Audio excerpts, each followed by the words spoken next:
अस्सलाम वालेकुम, आप देख रहे हैं लॉयस टीवी। मैं हूं असलम परवेज़ एडवोकेट। नाजरीन, आज हम आए हुए हैं लाहौर। वो एक आपने सुना होगा जिसने लाहौर क्या बोलते हैं, जिसने लाहौर नहीं देखी है वो जमिया नहीं। नहीं, ये बात जो है ना पंजाबी में ही अच्छी लगती अच्छा, है। इधर आप पंजाबी में बोलिए। जिनने लाहौर नहीं देखा वो जमिया ही नहीं। बस हम जमने के लिए इधर आए हैं ताकि हम लाहौर को देख करके आप लोगों के लिए भी एक कुछ लाहौर के सौगात पेश करें। ये हमारे साथ शिकागो में होते हैं। ये 50% लाहौरी है, 50% अमेरिकन है। ये इनके भाई हैं, इनका नाम है सुलेमान नसीर। हाँ, तो हम बात करने जा रहे हैं नाजरीन कि बेसिकली आम तौर पे गपशप तो होती ही रहेगी, ज़िंदगी नाम ही है गपशप करने का, लेकिन यूथ की हमारे खुसूसन मैं पाकिस्तानी लोगों की बात करता हूँ विदाउट टचिंग एनी रिलीजन के यूथ की क्या फ्यूचर आप देखते हैं मुल्क पाकिस्तान में। ज़रा आप हमारे नाज़रीन से शेयर। यूथ का सबसे पहले तो बड़ा अच्छा और इम्पोर्टेंट रोल प्ले कर सकती है यूथ, अगर अपने टाइम को ज़रा पॉजिटिवली यूज़ करे, 24 आवर्स को पूरी तरह से 100% यूटिलाइज़ करे। अपने जो टाइम पबजी के अंदर लगाया है वो किसी इन्फॉर्मेटिव किसी वीडियो पे लगा लें, वो ज़्यादा बेहतर है रादर देन के 2 घंटे गेम्स में स्पेंड करें। तो वो हाँ बिल्कुल, तो इस चीज़ ने बेसिकली हमारी यूथ को बहुत एग्रेसिव कर दिया है। तो उस एग्रेशन को कंट्रोल करने के लिए रादर देन कि हम मार धाड़ की तरफ मुतवज्जे ज़्यादा हों, हम कोई इन्फॉर्मेटिव वीडियो देख लें, वो ज़्यादा बेहतर है। तो मेरा तो यही पैगाम है कि ज़रा हम थोड़ा सा प्रायोरिटीज़ जो हैं वो सेट करें। किस किस्म की प्रायोरिटी यूथ मौजूदा ज़माने की रिक्वायरमेंट क्या है? मौजूदा ज़माने की रिक्वायरमेंट क्या है यूथ के लिए? वैसे तो ठीक है वीडियो देखे, ठीक है किताबें पढ़े, ठीक है दुनिया को देखे, लेकिन सवाल ये है कि तरक्की के लिए कि एक टारगेट रास्ते का तयन ज़रूरी है। सिलेक्टेड वे पे जब हम चलेंगे तो मंजिल पाएंगे, अदरवाइज़ दौड़ते रहेंगे, पता लगा बूढ़े हो गए, ना मंजिल मिली ना विसाल यार, ना इधर के रहे ना उधर के।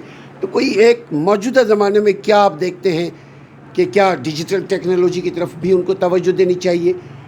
अपने निसाब को, चूँकि पाकिस्तान में कोई निसाब है नहीं एक कि जी आप एक निसाब की तरफ तवज्जो दे रहे, ये पढ़ ले।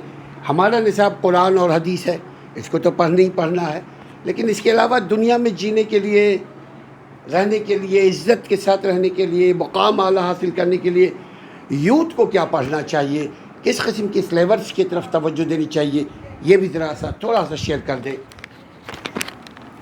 जैसे जैसे दुनिया जो है वो आईटी की तरफ जा रही है, मेरे एक मिसाल एक मेरे जहन में ये आती है सबसे पहले कि एक एंड्रॉयड के ऊपर एक एप्लीकेशन बनी थी कुछ अर्सा पहले, जो बहुत ज़्यादा अब बूम पकड़ गई है, इस्लाम 360 के नाम से। अब वो उन्होंने बेसिकली हमारी टेक्नोलॉजी को इस तरह से यूटिलाइज़ किया है कि हमारी सारी इस्लामिक इन्फॉर्मेशन जो है वो उसके अंदर एक क्लिक के ऊपर अवेलेबल है। और नेशनली भी, पाकिस्तान में भी और इंटरनेशनली भी इस चीज़ को इतना ज़्यादा हाइप मिली है कि हर बंदा उस पर्टिकुलर एप्लीकेशन के ऊपर रिलाई करना शुरू हो गया है। तो इसी तरह ही हमें भी कुछ ऐसी पॉजिटिव अप्रोच के साथ कोई ऐसी चीज़ इनोवेट करनी चाहिए जिससे ताहयात जो है वो हमारी आने वाली नस्लों का बेनिफिट हो जाए। और अल्टीमेटली गोल सेट करना सबसे पहले बड़ा इम्पॉर्टेंट है कि हमने ज़िंदगी में करना क्या है। उस गोल को सेट करने में देखना कि हमें उस गोल तक पहुंचना किस तरह है, किस तरह उसको पाया तकमील तक पहुंचाना है, ये एक बहुत ज़बरदस्त आपने बात की। यानी ज़माने के साथ जीने के लिए ज़रूरी ये है कि ज़माने का मौजूदा नॉलेज को अपने अमल में लाना चाहिए, नॉलेज को हासिल करना चाहिए, क्योंकि कोई अमल बग़ैर इल्म के नाक़िस है। इमरान भाई, आप भी इस सिलसिले में कुछ लबकुशाई, कुछ मशवरा यूथ को दे दें।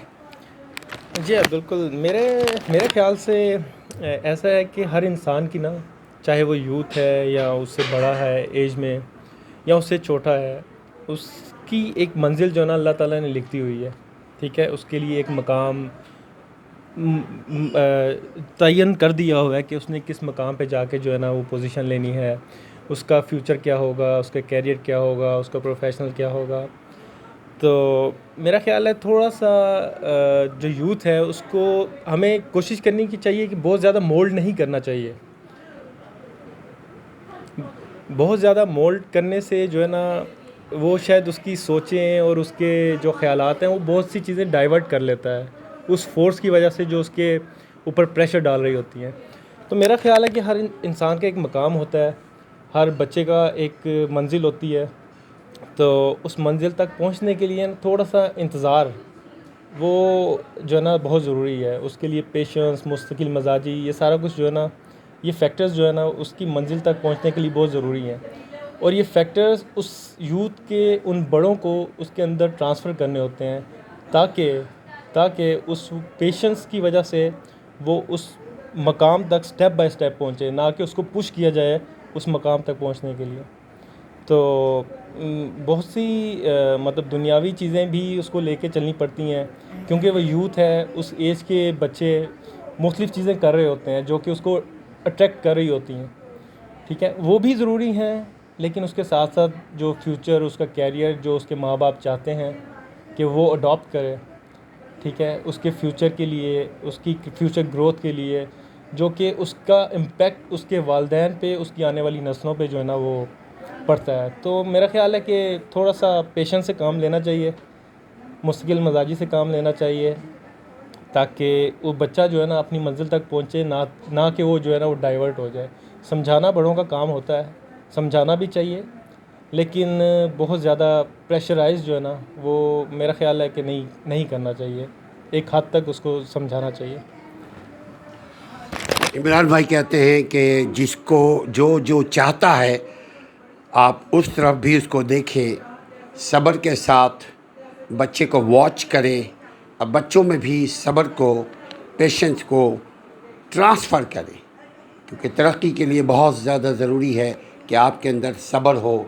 جو قومیں، جو شخص میں صبر نہیں ہوتا وہ نہ دین کے نہ دنیا کے ہوتے ہیں، نہ وہ کامیاب ہو سکتے ہیں دینی اعتبار سے نہ دنیاوی اعتبار سے.